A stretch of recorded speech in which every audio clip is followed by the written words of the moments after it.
Get up, man! You're no champion! Get up! You suck, LaRusso! You suck, man! And your teacher's karate shit! You hear me? It's shit! You're a joke, LaRusso! Your karate's a joke, and your teacher is worth shit! He's nothing! He's nothing! And you're nothing! I own you! I own you, LaRusso! Where's your little jab teacher now, huh? He's a phony, man! He's a fake! And he didn't teach you nothing! Your karate shit, you hear me? Get out! Get out! Come on, Mike! This is what we've been waiting for, right? I got karate's bad boy over here, Sean Kanan, also known as Mike Barnes. How the hell are you, brother? Doing great, man. How you doing? I'm doing fantastic, man. And thank you for joining the show today. I want to talk about a bunch of things, including a deep dive into your awesome career.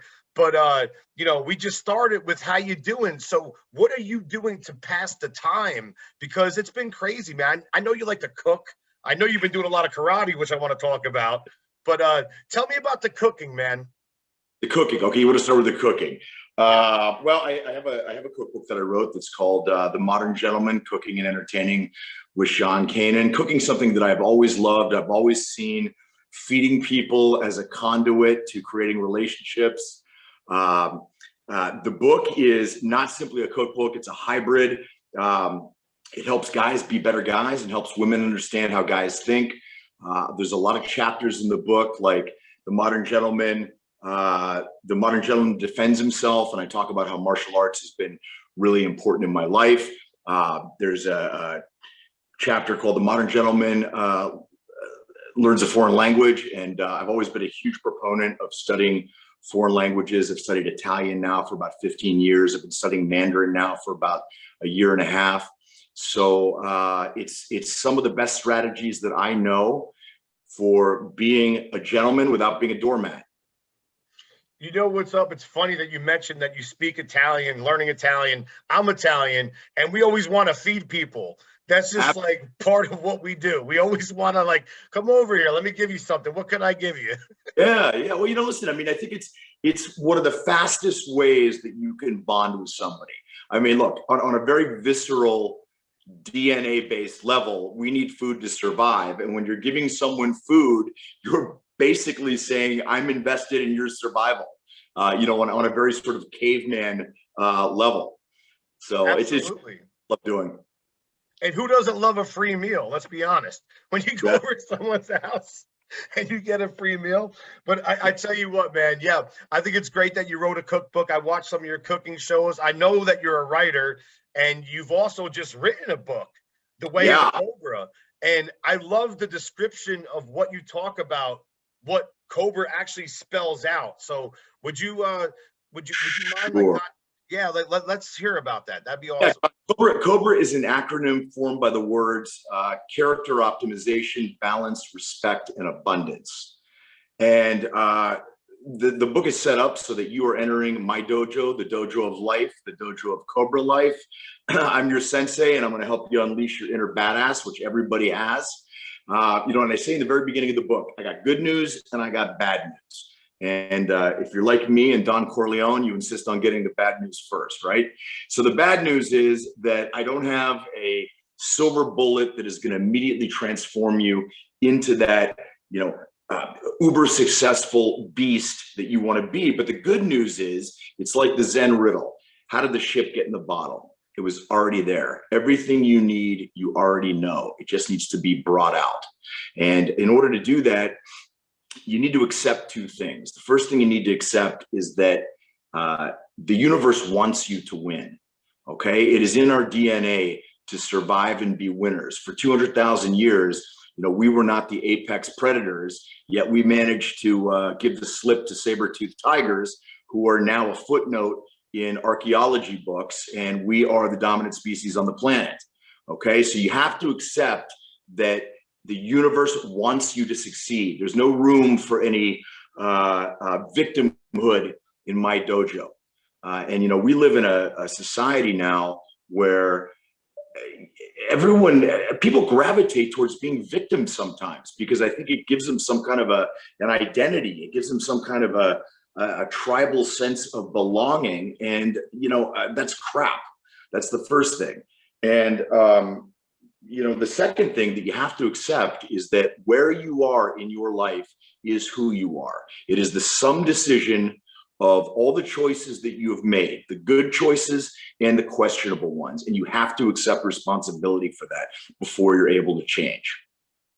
I love it, and nowadays more than ever, like you mentioned, we need that. We need that inspiration and motivation, to be creative and to have like a little kick in the ass, quite frankly, and obviously a lot of martial artists, we know about kicking and stuff. And I can't wait to take a deep dive into your martial arts career, because I know you're very passionate about it. I am as well. I love mixed martial arts, boxing, combat sports, in particular, 80s and 90s martial arts movies and television shows nowadays in modern times, which we'll get to in a moment. But I think it's really important to stay positive, like you're talking about. And yeah, I hear, like, for me, I'm a Buddhist. So do you believe in Buddhism? Like, because it seems like you have like a lot of those there is a lot that is in the book that does draw from Buddhism and Eastern religions. You talk about staying positive, and one thing I talk about in the book is the concept of story. And people attach stories to events in their lives, and depending on the story they attach, they are either propelled forward or they are stuck. I'll give you the perfect example. Two boys are raised in two households with an alcoholic father who beats his wife, spends all the money drinking, and can't keep a job. One son grows up to be exactly like his father. The second son grows up, doesn't drink, is a fabulous husband, and vows that he will never be like his father. And when asked how both became who they are, they both said, I watched my father. And so, it depends what story you attach to something. And that's why I'm a big advocate of being careful what story you attach, because very rarely as humans do we know what the 30,000-foot view is, what's going to happen. Okay. What might ostensibly seem like it's a negative event may wind up being the most positive thing that ever happened to you. One thing I share in the book is, I was divorced, and at the time it was I looked at it as a crushing defeat. It was demoralizing, all the things that anyone who's gone through a divorce probably feels. And had that not happened, it wouldn't have opened me up to meet my current wife, who is the love of my life, my soulmate, my everything. And, so what initially seemed like a terrible thing, had I known what it would, portend, I would have probably dealt with it very differently.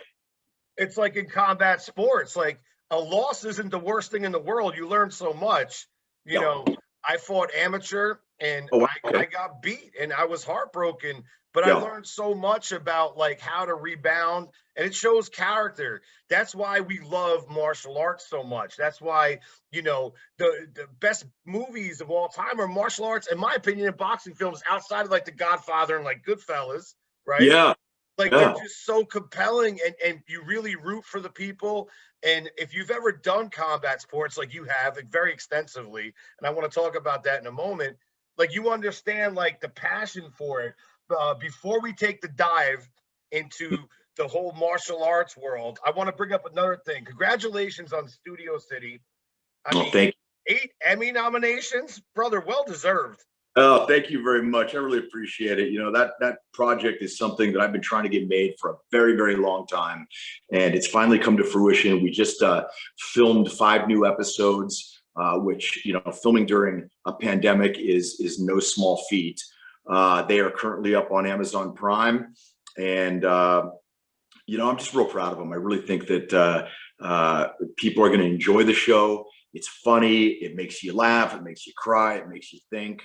And, it really is the realization of a dream. I'll take you back for a second. You were talking about how, sometimes we need a kick in the ass. And one of the things I talk about in the book is I talk about a time in my life about 2 years ago when I was definitely not behaving like a cobra. I was 35 pounds overweight. I was unemployed with no, job prospects. I was dealing with some old demons that were popping up a little too frequently. And I decided that I needed to do some things differently. And I started to employ some very specific strategies, which I detail in the book. And, one of which was I said to myself, all right, I'm not going to wait for my ship to come in. I'm going to build the damn ship. And I started doing things differently. And in 1 year, I wrote an Amazon new release best-selling book, Success Factor X, with Anthony Robbins, Mark Cuban, Daryl McDaniels, founding member of Run DMC, is in it.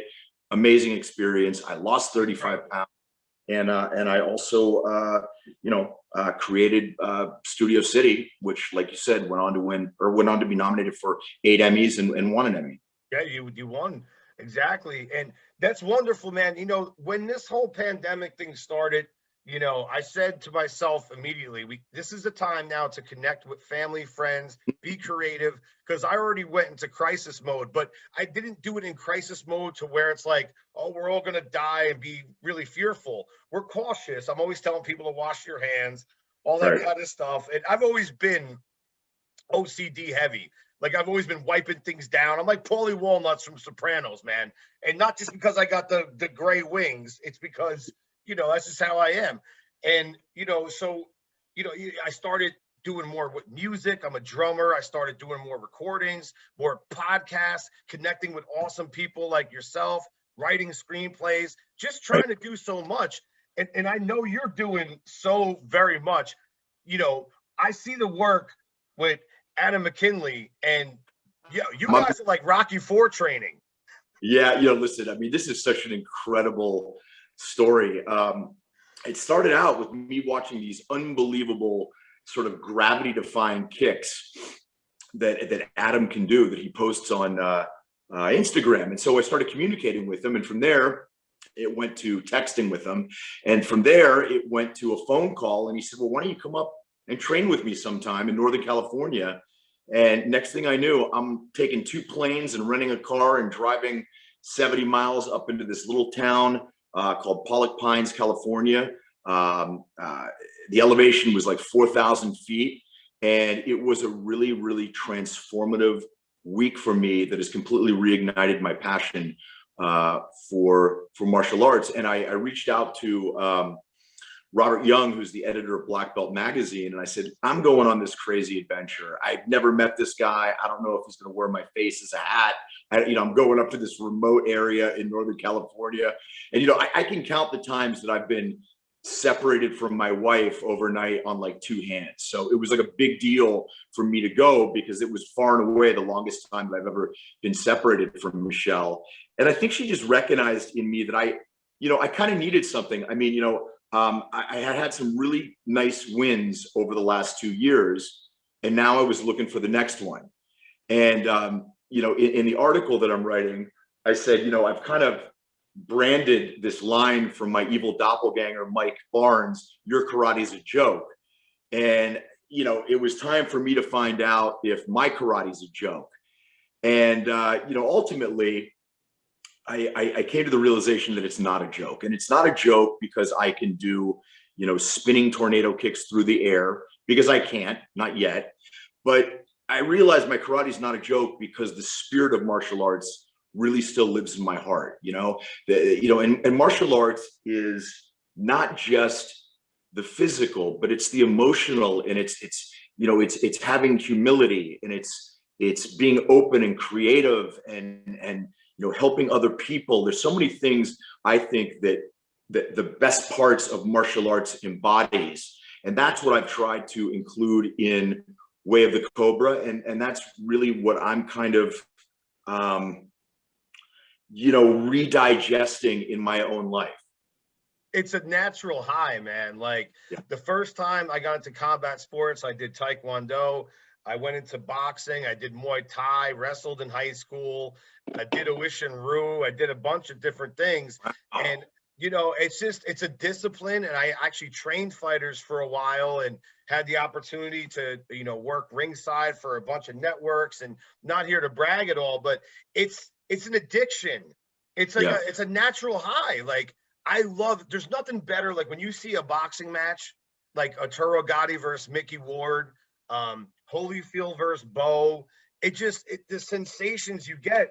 And when you see great movies like Rocky, The Karate Kid, who also, you know, Bill Conti did the soundtrack for both films, and they happen to be probably the staple for what combat sports movies became in the 80s and 90s. And when you think about it, I mean, my favorites of all time are Best of the Best, Part 1 and 2. I mean, Eric Roberts, I had him on the show a couple of times. What a great guy. Great guy. I had the pleasure of working with Eric. We actually worked on Young and the Restless together, of all things. And Eric is also in my second book, Success Factor X. Wow, what a great guy, right? He's an amazing guy, really is. That's absolutely tremendous. Eliza are just wonderful people. Yeah, Eliza's wonderful. We love her. Yeah. And his stepson Keaton Simons is an amazing musician. I had him on the show. We did a storytellers type thing where he's playing blues and his music, and I mean, just a really compelling person, you know. Right.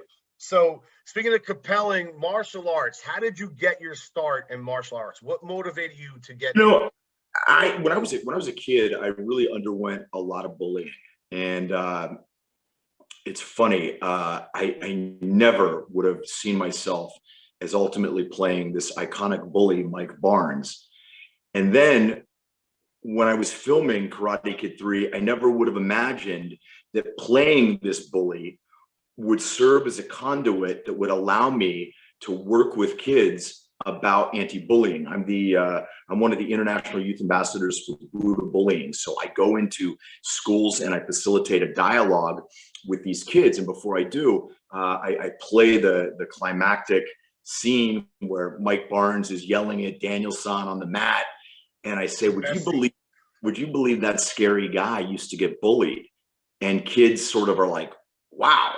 And it gives me that little opening to sort of bridge the age gap and kind of reach them and start having a serious talk about bullying. It's something I'm really passionate about. You know, teen suicide is the fourth leading cause of death in, you know, adolescents, and bullying is a huge contributing factor to that.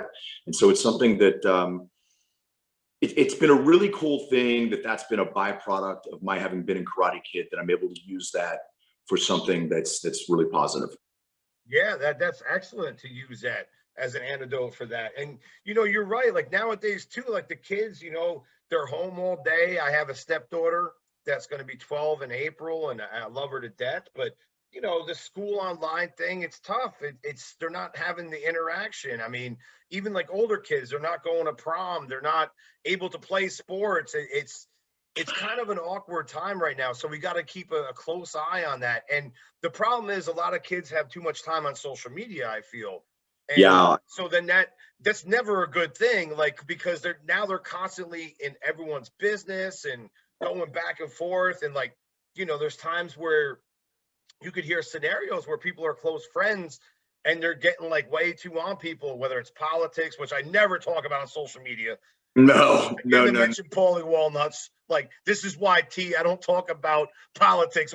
When Tony beats the guy up for saying some stupid shit about 9/11 or something, I stay away. I go on social media to just like put my like little dump out there about shows and positivity, talk to great people like yourself, and then I get the fuck out. Yeah, you know, I'm exactly like that too. You know, you mentioned, you know, how like the kids aren't able to go to school right now, and you know they're a generation that is kind of socially detached because they use the internet so much and social and everything like that as their primary method of communication. And you know, I really worry that they're going to be far-reaching negative effects by these kids missing out on socialization during critical developmental periods. And it's even more important than ever that, you know, you're on it with your kids. I say this every single day to my wife, that this is a critical time for people like you know, my stepdaughter's age, teenagers, like all my great friends I still hang out with in life. I'm 42. I met in middle school. Like I Right. started Taekwondo in middle school. I started, playing baseball and drums in middle school. Those are Yeah. the biggest moments of That's my it. life that I still stuck with. That's a testament to you. I mean, that you must be a pretty cool guy, because to maintain friendships from, your childhood, that's something, that's no small feat. Thank you. People, you share a common denominator of growing up at a certain time, but as human beings, we change, we grow, we take different paths, and to be able to still count people from those days as friends, that's impressive. That's discipline that we learn from martial arts and just trying to like have the way of the cobra. Like, you know what I'm saying? Like your book, I can't wait to read. I'm Thank gonna you. order it this weekend and I can't wait to sit down. I still love to read, which is like a Good, dying good. art nowadays. I used to be a journalist in boxing as well. So I love that's where I get my influence, and that's what we all do. Even like, with music, like back in the day, like you open up an album jacket and you get to see the executive producer and read all the lyrics. Nowadays, everything's digital, and Yeah. it loses that like tangible thing that you can have in your hands. I think there's said for sort of engaging your tactile sense, just physically. I remember Yes, you'd be reading a book, man. It's like you'd be carrying it around, like when they used to do that thing where they teach girls how to. It was in like health class. They give them an egg or something and say you got to like take care of this egg as if it's a baby. I remember I that was a thing. remember this. Yeah. Carry a book around and you make notes, and it was like people to ask you about it, and see the book cover, and it facilitated and initiated conversation. Nobody There's can no see doubt. nobody can see what you're reading on Kindle or anything like that. And so in a lot of ways, sociologically, there's so many great things that have happened as a result of the internet, but you got to really guard against the possible dangers of becoming too sort of insulated. Yeah, absolutely, man. And you know what? People, it's like conversation pieces, right? It's like I'll do a show and I'll be wearing like a Rush t-shirt. Yeah. And, the person will automatically be like, oh, great t-shirt. Like right now, I got the Cobra Kai glass. Nice. And people will be like, yo, bro, Cobra Kai glass. Like, let's talk about Cobra Kai. And like, you start an interview, and for like 15 minutes, you're just going on about Johnny Lawrence and who was the real bully and all this type of shit. Sure. So we're gonna go there in a moment. I keep teasing listeners right now. We're gonna go there in a moment. But before we go there, the perfect segue for me is to ask you how you got into acting. I believe Karate Kid 3 was your first feature. Yeah, it was pretty much my big break was Karate Kid 3. I knew that I wanted to do something to kind of express myself. And as I got a little older, it crystallized into wanting to be an actor. I think at its base, it was because I really wanted to inspire people. And as I got a little older, I realized that acting wasn't the only way that I could inspire people, that I could do it through my writing, that I could do it through my my motivational speaking and my coaching. And it's really just opened up a wonderful world for me, and it's helped me understand myself a little better. And I love working with people, and and helping them achieve, becoming their most authentic self, living their best life. That's great. I'm a music teacher myself by trade. Okay. And I've been doing it now for, man, shit, I don't even know. I'm 42. I started when I was 19. And you learn a lot about yourself through teaching, especially when I was doing combat sports, because it's funny because I was decent at combat sports, but I made people better because of my lack of how good I was. So I knew the mistakes I made. You know what I mean? And so the bottom line is you learn a lot of your character when you do motivational speaking, because you have to really take an inner channel into yourself and think about things. That's why I love Buddhism so much, and study and practitioner of that. But what I also love is the Karate Kid Part 3. Okay. When you negotiate with Terry Silver, That's a great scene. But it's very, very important right now. We all know why. Okay. It's very important, and we'll get to Cobra Kai in a little bit. But that scene, I love that he says to you, he's going to offer you 25 or 35%, and you want 50. You know? Yeah, Mike was a negotiator. I think Mike was just really so freaked out to see an adult guy naked in a jacuzzi. He's just like, look, man, you know, you got me down here. I'm looking at you naked in the bathtub. That's got to be worth 50%. This is amazing. Okay. You know, you're absolutely correct. There's a lot to digest and unpack in this scene. What I love is that, you know, you say, I'm going to do my best for you. I'm going to go out there and I'm going to do my best for you. And see, here's what's up. I think you're entitled to that 50% because I think the stipulation was that you had to win, but Kreese and Silver messed up that win for you because you were kicking LaRusso's ass. Yeah. Right? You were kicking his ass. And they kept wanting you to punish him because what happened with Lawrence and all that kind of stuff. No, yeah, I don't know if getting 50% of the dojos was ever predicated on winning. I never heard that. So, you know, I think Mike Barnes has a very you're entitled to the dojo. Actionable 50%. Assert his ownership of the Cobra Kai dojos. Well, 50% anyway. This is incredible. So I agree with you 100%. And when you got Danny down and you were screaming at him, your karate shit, it's a joke. You know, your sensei sucks. One of the best. I'm going to open the show with that clip, you know, when I put things together, because that's a great scene. Did you ad-lib that, or was that scripted? That was all ad-libbed. They let me just go. I figured that, yep. Just go. And that's what came out of my mouth. I mean, but incredible. Thanks. Absolutely incredible moment. And the thing is, like, it's weird because it shows how great of an actor you are because you're such a good guy. Thanks. But Barnes is like, he's a badass. But you know what the thing is? I'm going to put this out there for the listeners because I'm a diehard when it comes to stuff like this. Okay. Is that Barnes could be misunderstood. I'm going to tell you why. Is that he's doing it for the money. He's a businessman. Yep. So maybe he doesn't want to be a bad guy, but he's trying to make ends meet. I completely agree. I mean, listen, I always thought it would be interesting if, you know, we see Mike Barnes and, you know, maybe he went into the military and got straightened out and comes out an officer and he's a good guy, or I don't know, maybe he's an anger management coach. One of the fans wrote me something. They're like, wouldn't it be funny if Daniel and Johnny get court mandated anger management training and Mike Barnes is the coach? Yo, you know, he's got like Birkenstocks on and beads, and he's like, "Hey guys, good to see you. Sit down."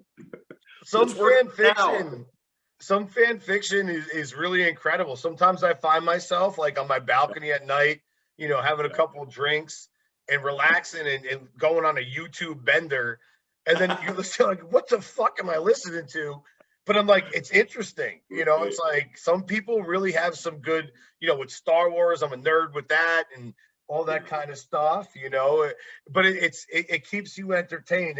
And obviously the Karate Kid series has kept us entertained. You and Terry Silver's chemistry was excellent in that film. Yeah, dude. And you really played that part in Karate Kid 3, Mike Barnes' role, really, really well. I mean, the bonsai tree, because I'm like kind of like a bit of a hippie when it comes to bonsais. When you broke that shit, that was terrible. Yeah, I felt it's a tough part. Yeah, you know, it's so funny. His reaction, Pat Morita's reaction is like it's terrible, right? It hurts your feelings.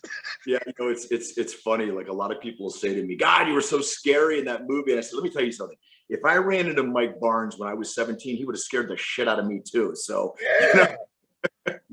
Daniel was all messed up by you, bro. Like, you know, but he wanted to like do the thing and you make him sign the contract and all that kind of stuff. And you guys were relentless. The thing that I liked about your character in 3 is that you were just like a big bad. Like you just came in, you were straight business. Like Lawrence kind of had like, you know, a nice guy vibe to him. Yeah. You know, Chosen not so much in Karate Kid 2. Like he was just pretty much an asshole, but he was a great role, and it came back in Cobra Kai. We'll talk about that in a moment. but yours was just kind of like cutthroat, and that's what business is. Like you're a prize fighter. Well, yeah, yeah. That's why I always think it'd be interesting though to see what really became of Mike Barnes, because look, the character was pretty one dimensional, and that's exactly what the producers wanted, and that's kind of what I gave them. But now as a guy that's been acting for 30 years plus since then, there are a lot more colors that I'd like to bring to the character at some point. Oh, I'm sure, man. And let's talk about the current Cobra Kai thing. Seasons 1 through 3, old meets new, which is amazing that they bring back nostalgia, and also, the new generation of things. They're very hip with the technology and how kids are. I mean, you have several children, and I have a stepdaughter, and I also have a niece I'm very close with, and I'm a teacher by trade, so I know like what kids are into. They do a great job of that. When Cobra Kai came out, season 1, I was already invested, and all these new people that are jumping on because of Netflix, which I think is great, awesome. Shout out to Netflix. I love Netflix. I watch me some Netflix, but I was like YouTube Red guy, diehard from day one, and I watched the first episode, and I was telling my wife, I'm like, yo, this shit is good. Like, I was surprised how fucking funny and how good this is. And she watched it. She loved it. Next thing I know, my stepdaughter's hanging out. And then we go through season 1 to season 2, which came up quick. And then we had to wait. And then I have people bitching on social media saying like, hey, man, we just burned the whole thing on Netflix. When season 3 come out? I'm like, I've been waiting for like 2 years, homie. Like, you better chill. Like, you got to wait like 3 months. Yeah. Right. Yeah. No, I mean, listen, they did a job reimagining this. The 3 writer producers have a really tremendous sensibility about comedy. They did Hot Tub Time Machine and Harold and Kumar, and I think they bring so much of that to the show, and I think that's why it's able to appeal cross generationally to guys my age who grew up watching it, and young kids who maybe got invested in Cobra Kai first and actually went back and watched the original films, secondly. Yeah, I tell you what, man, like they do a great job, the writers. And I actually went to White Castle last night, and I had to pay for it this morning, bro. I'll just leave it there. It was awesome, and I'm a fan. I had a random craving. I'm originally from Jersey. Now I'm in Vegas.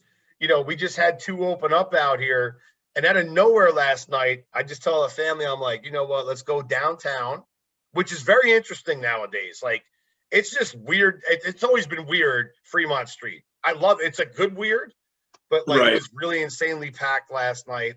I think we waited 40 minutes for some White Castle sliders. Wow. Yeah, man, it was worth it. But then I woke up this morning, I was like, woo, boy, it's like you got to pay for it. Obviously, we talked about food before. What's your favorite eatery? You're out in California, correct? I am, yeah. Do you have a spot that you like? What do I like? I cook a lot. I really like to cook. I mean, I like to go out for sushi because it's one of those things you really, you can't really make at home. I'm a big fan of Middle Eastern food. Love Middle Eastern food. Love Italian. There's so many good restaurants in Southern California. It's hard to pick just one.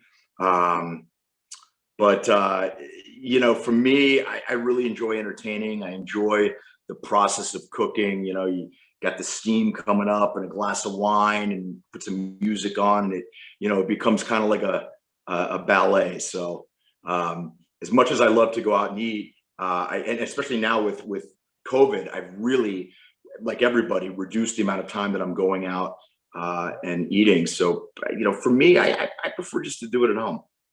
I got a hibachi grill, a home hibachi grill. Nice. It's badass, man. And I love sushi too, by the way.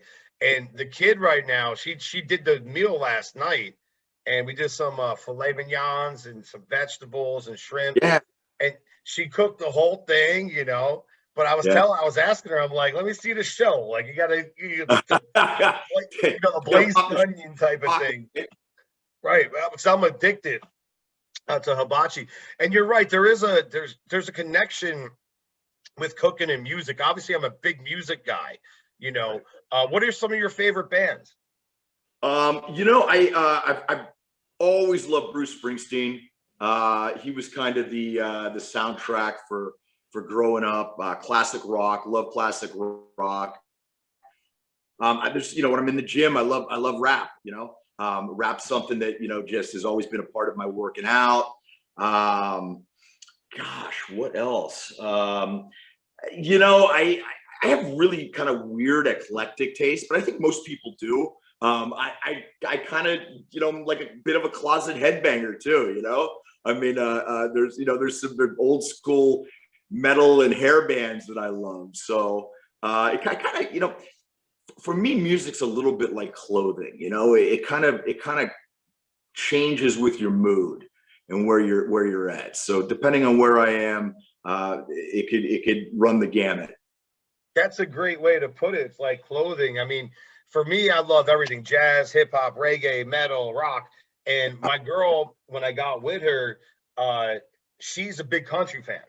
And I never really appreciated country, which I think is very naive of me. And just like the same way if someone's like, well, this fighter is a bum. No, anyone that gets in the ring or steps in there and does things, you got to appreciate it, right?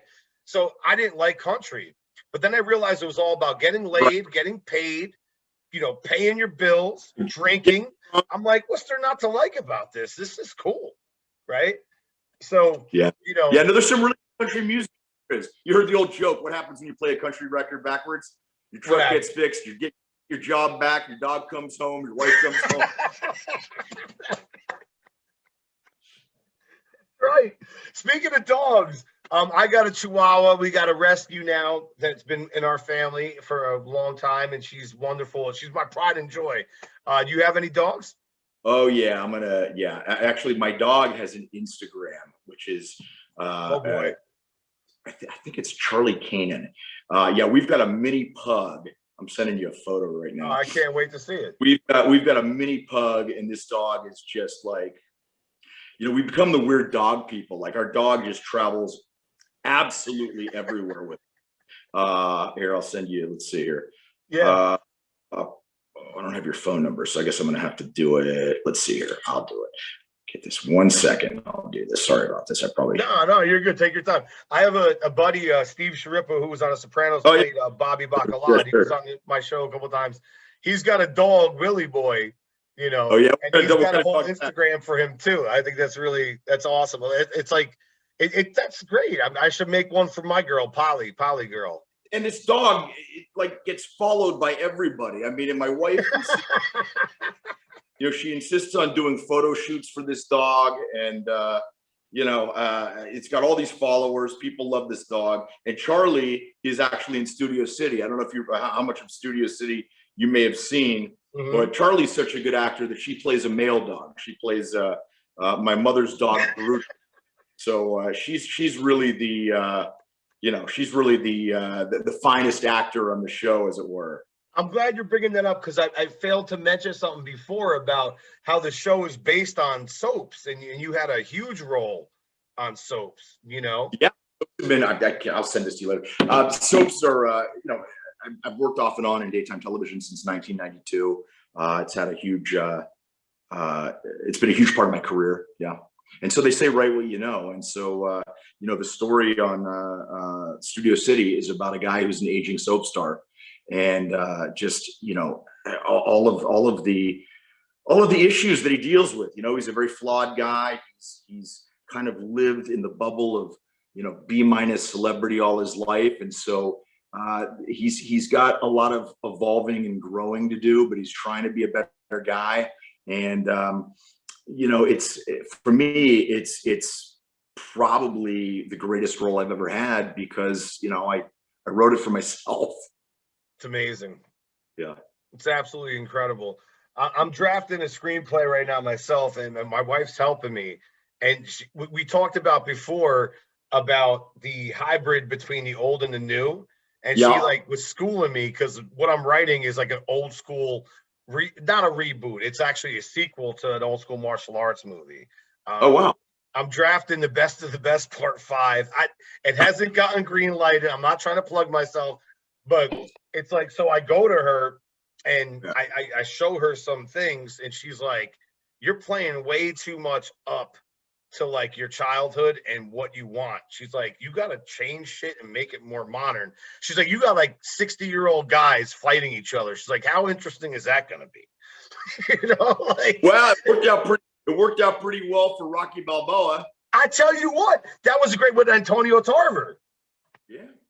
That was a hell of a fight. I think that was the best Rocky fight they have ever done because it had the HBO, like, real look to it. You had Jim Lampley there, Larry Merchant, Roy Jones, and they actually did that off the back foot, or I think in front of it, of a fight that was with Bernard Hopkins, I believe, and Jermaine Taylor. So it was like the undercard. That's badass, man.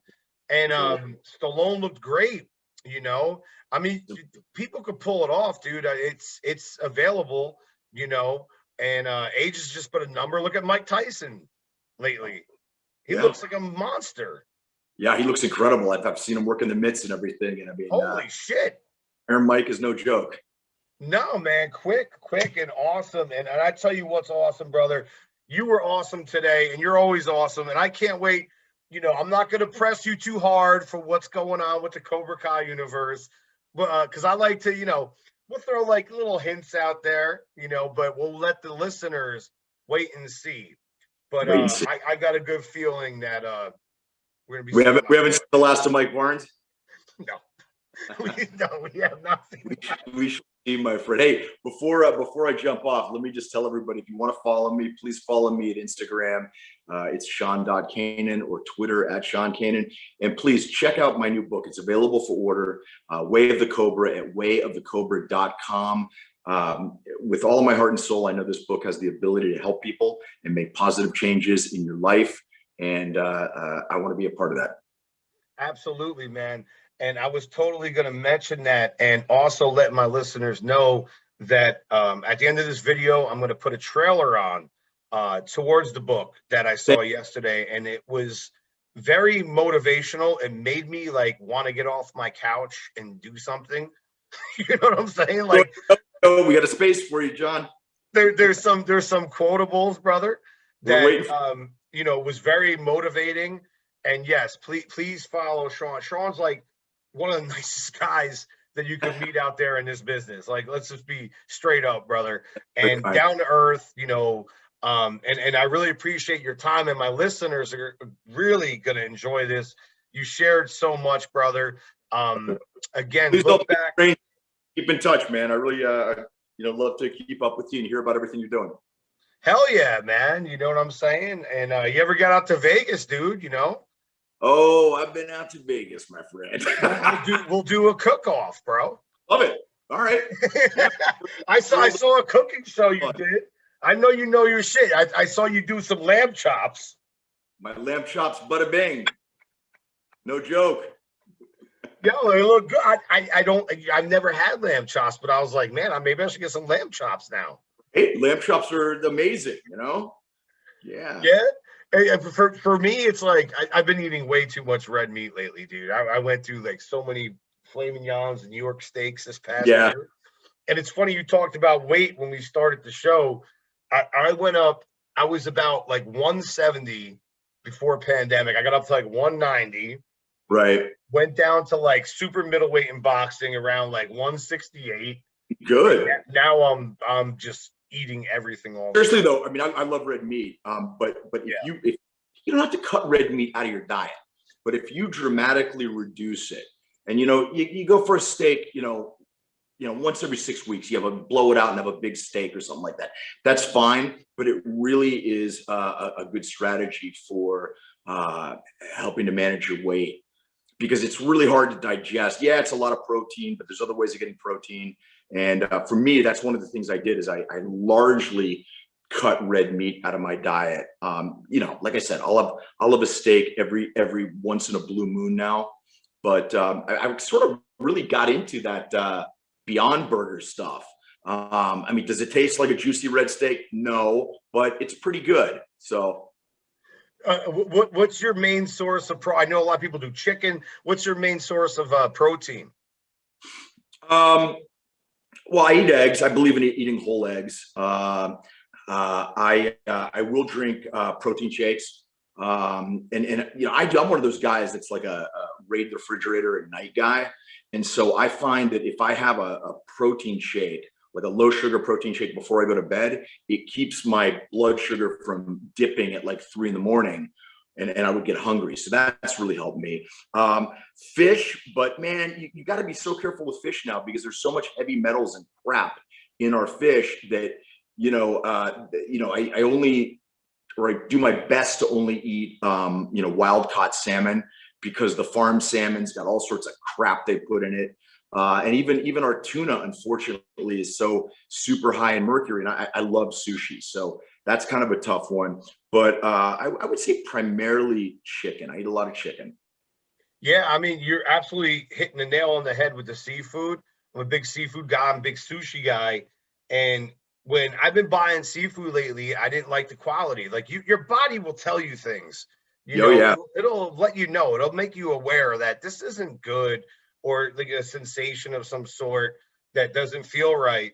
And so I started going to Whole Foods more, which I've enjoyed a lot of their seafood. I mean, I'm a big shellfish guy. I love lobster and crabs and shrimp and stuff like that. And you could really tell a difference, man. Like sure. I mean, it's you got to spend a little more, but the quality really is worth it if you can afford it. I mean, it does get expensive if you're buying organic stuff. Oh, hell yeah. I don't do that, but I try and buy organic when I'm buying certain items. Absolutely. And one more time, please, for the listeners, run back where we can find you and follow you. Sure. You can follow me on Instagram at Sean.Kanan. At Twitter is at Sean Kanan. And Way of the Cobra, wayofthecobra.com. Get your copy now. Available for pre-order. Come join the dojo. I can't wait to read this book. And thank you for allowing me into your dojo today. Really, my man. Because I'm straight up Cobra Kai, never dies, brother. Man, you take care of yourself, John, and keep in touch. All right, brother?